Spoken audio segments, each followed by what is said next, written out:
This channel does not promote any violent, harmful, or illegal activities. All content provided by this channel is meant for an educational purpose only. কিন্তু আপনি মমতা বন্দ্যোপাধ্যায়ের প্রশংসা করে দেওয়ার পর দল অস্বস্তিতে পড়েছিল, এটা তো আমি তো সবার প্রশংসা করি। দেখেছেন কারোর বিরুদ্ধে বিনা কারণে কিছু বলতে আমাকে? কারোর সঙ্গে আমার শত্রুতা নেই, প্রশংসা করবো না কেন?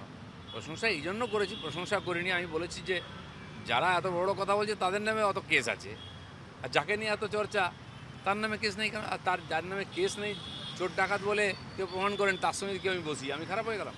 না দিদা, দীঘায় যাওয়াতে একটু পার্টি কর্মীরা অস্বস্তিতে ছিলেন, যেটাকে বয়কট করা কর্মীরা নয়, কিছু লোক অস্বস্তিতে ছিল। সমস্যাটা ওটা যে মমতা ব্যানার্জি আমাকে এত গুরুত্ব দিয়েছেন কেন, এই জন্যই অনেকে কষ্ট পেয়েছে। আপনাকে কি আজকে কিছু বললেন দলে আরো বেশি সক্রিয় হওয়ার ব্যাপারে কিছু জানেন?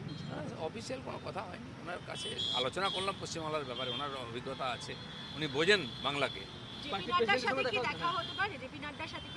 না, সেরকম কিছু এখনো চেষ্টা করিনি, আমি দেখছি কারোর সঙ্গে আমি দেখা করার চেষ্টা করিনি।